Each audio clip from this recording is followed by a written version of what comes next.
আসসালামু আলাইকুম। MN blog থেকে আমি নাসরিন রহমান বলছি। দূরে কাছে, দেশে এবং দেশের বাহিরে যে যেখান থেকে এই মুহূর্তে আমার ভিডিওটি দেখছেন, আশা করি সবাই ভালো আছেন, সুস্থ আছেন। আলহামদুলিল্লাহ, আল্লাহর অশেষ রহমতে রমজান মাসে ভালো আছি আমরা। এটা ছিল কালকে দুপুরবেলার ভিডিও। তো আপনাদের ভাইয়া আতা নিয়ে আসছিল। আতা ফল নিয়াজের খুবই পছন্দ, তো আমি ওকে আতা ছিলে দিচ্ছিলাম, পাশাপাশি একটু ভিডিও করে রেখে দিলাম। আল্লাহ তাআলা সৃষ্টি কত সুন্দর, খোসার মধ্যে আমাদের জন্য রেখেছে আল্লাহ অমৃত। আর এই আতাগুলা এত মিষ্টি ছিল, কি বলবো, খেতে দারুণ হয়েছিল। তো আমি কালকেই একটা শর্ট ভিডিও আকারে ছেড়েছিলাম আতার ভিডিওটা। তো যাই হোক, চলে আসলাম আজকের ভিডিওতে।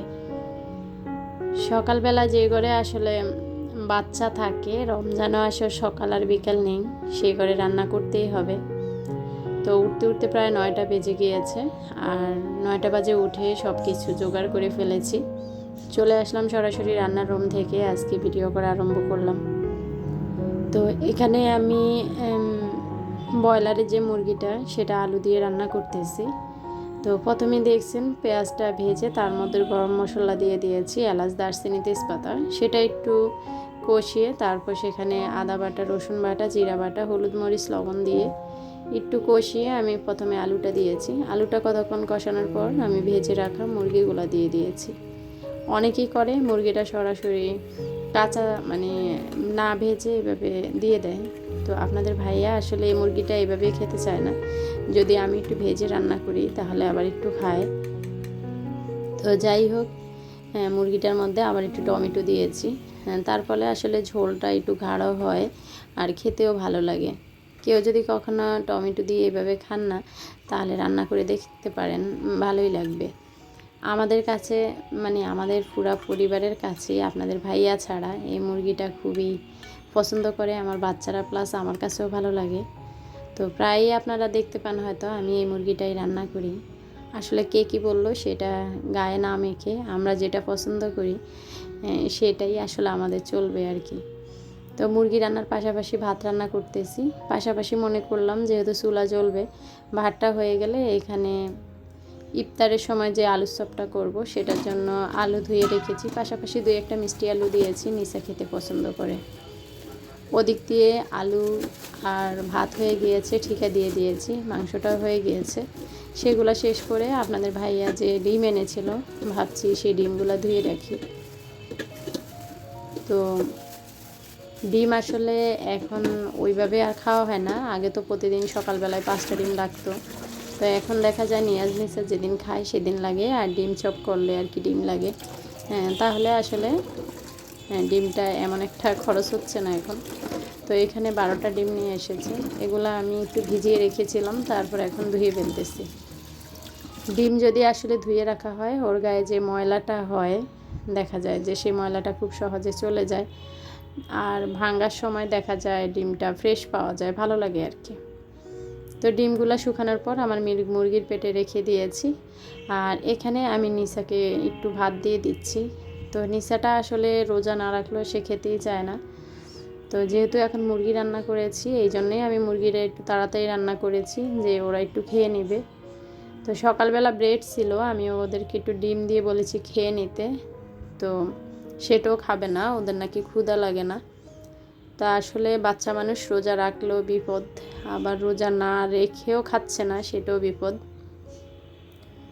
আর যেহেতু রোজা রাখতে চাচ্ছে নিসামণি, নিয়াজ, তো আমরাই দিচ্ছি না আসলে জোর করে, কেননা যেই গরম পড়তেছে আসলে। তো সকালবেলা ওদেরকে একটু আনারস কেটে দিয়েছিলাম, সেটা এখনও টেবিলে পড়ে আছে। পাশাপাশি দেখলাম টেবিলের উপর যে আমার ঝাড়ে গাছটা, সেটাও অনেক ময়লা হয়েছে, তো সেটা আগে ধুয়ে নিব। আগে নিয়াজ নিসার খাবার হয়েছে, সেই প্লেটগুলো একটু ধুয়ে নিচ্ছি। তো আজকে কিন্তু অলরেডি আমার মুরগি রান্না আর ভাত রান্না হয়ে গিয়েছে। 1 পোয়া চালের ভাত রান্না করলে নিয়াজ নিসা একবেলা খাবে, বাকিটা রয়ে যাবে, সেটা যদি সন্ধ্যায় কেউ খাবে, আর না হয় এই ভাতটাই আসলে ভোর রাতেও হয়ে যায় আমাদের। তো আসলে রমজান মাস ইফতার করলে আর কিছুই খেতে ভালো লাগে না। আর তাছাড়া যে হিসাবে গরম পড়তেছে, আসলে গরমের জ্বালায় এমনি অতিষ্ঠ, আরও ভালো লাগে না। তো এখানে আমি ওদেরকে খাইয়ে প্লেট বাটি সব ধুয়ে ডাইনিংয়ে যে ঝাড়টা দেখেছিলাম খুবই নোংরা হয়েছে। আসলে আমি কাজ করি এভাবেই, যেটা আমার চোখে পড়ে যে এটা করা লাগবে সেটাই করে ফেলি আর কি। নিজের সংসার করতে হবে নিজেকেই, তাই যেটা মনে করি যে এটা আমার করা দরকার, তো সেটাই আমি করার চেষ্টা করি আর কি। তো যাই হোক, এই জারে অনেকগুলো মানি প্লান্ট ছিল। কয়েকদিন আগে আমি একজন ভাবি এসেছিল বাসায়, তো উনি বললো মানি প্লান্টের কয়টা ঢাল দিতে। তা আসলে একজনকে আমি কোথা থেকে কেটে দিয়ে দিব, সেটা যদি না হয় ওনারও মন খারাপ থাকবে, বা আমি শুনলো আমার কাছে ভালো লাগবে না। তাই আমার এই ঝাড়টার থেকে ওনাকে আমি কয়েকটা ডাল দিয়ে দিয়েছি। তো তার ফলে হয়েছে কি, ঝাড়টা খালি হয়ে গিয়েছে, অল্প কয়টা ডাল। তো ইনশাল্লাহ আরও কিছু ডাল কেটে লাগিয়ে দিব, আশা করি হয়ে যাবে। তবে আমি যতবারই মানি প্লান্টের কাটিং এভাবে ভিজিয়ে লাগাই, মাশাল্লাহ হয়ে যায়, কিন্তু অনেকেই বলে মরে যায়। তারপরও সেটা সময়ের ব্যাপার। একগুচ্ছ গাছ যখন আপনি খুব যত্ন করে করে ফেলবেন, সেটা আসলে আবার হতে হতে অনেক সময় লাগে। এখানে আমি আর্টিফিশিয়ালি ফুলগুলো হালকা কুসুম গরম পানিতে একটু ভিনেগার আর একটু যেই কাপড় ওয়াশ করার পাউডার, সেটা দিয়ে ভিজিয়ে রেখেছি। তো দেখেন কত সুন্দর হয়েছে। এভাবে আপনারা পারেন আর্টিফিশিয়ালি ফুলগুলো পরিষ্কার করতে, খুব সহজেই চকচকে ঝকচকে হয়ে যাবে, আপনাদের কোনো কষ্ট হবে না। তো চলে আসলাম একটা DIY নিয়ে। এই DIYটা আমার সাজানো আছে আমার একটা কর্নারে। তো আমার একজন আপুর প্রশ্ন ছিল এটা কিভাবে করেছি, তো ভাবলাম সেই ভিডিওটা একটু শেয়ার করে দেই। এটা আমার বাচ্চারা যে ক্লে দিয়ে খেলা করে, সেই ক্লের একটা পট, সেটা আমি আগে এটাকে সাজিয়ে গুছিয়ে এটাতে আগে আসলে ইনডোর প্লান্ট, মানি প্লান্ট আমি ভিজিয়ে রাখতাম। তো ভাবলাম এতদিন তো শুধু গাছ ভিজিয়ে রেখেছি, এখন একটু এটাকে অন্য লুক দেই। তার জন্য আমি একটা গুনাতে এই যে সুতলি পেয়েছি, এটাকে একটা হাতলের মতো করে দিয়েছি। আর এখানে একটা শক্ত কাগজ কেটে নিয়েছি, যেটা নলের মতো বানিয়েছি, আর নলটার উপরও আমি সুতলি দিয়ে পেঁচিয়ে দিব। মোট কথা আমি এটাকে একটা কেটলিতে রূপ দিচ্ছি।